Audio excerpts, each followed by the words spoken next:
വേറൊരു കാര്യം എന്താണെന്നറിയാമോ? എന്താ? ഈ മുതലാളിയും നമ്മളും തുല്യ ദുഃഖിതരാണ്.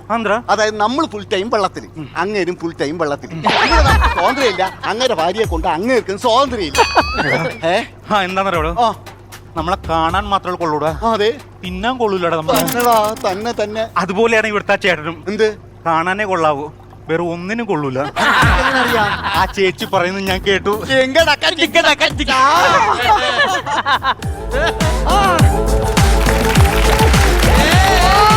ആരാ മനസ്സിലായില്ല? അറോണ.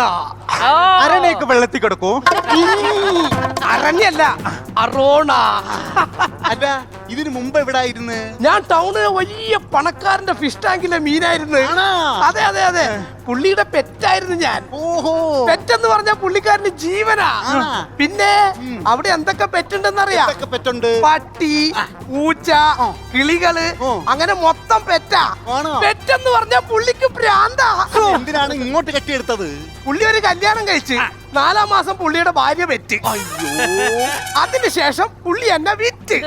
ഇപ്പൊ പെറ്റെന്ന് കേട്ടാ പുള്ളിക്ക് ശരിക്കും ഭ്രാന്താ. അങ്ങനെ ഞാനിപ്പോ ഇവിടുത്തെ പെറ്റ്. ഇവിടെ പെറ്റെന്ന് പറയരുത്, പെട്ടെന്ന് പറയാം.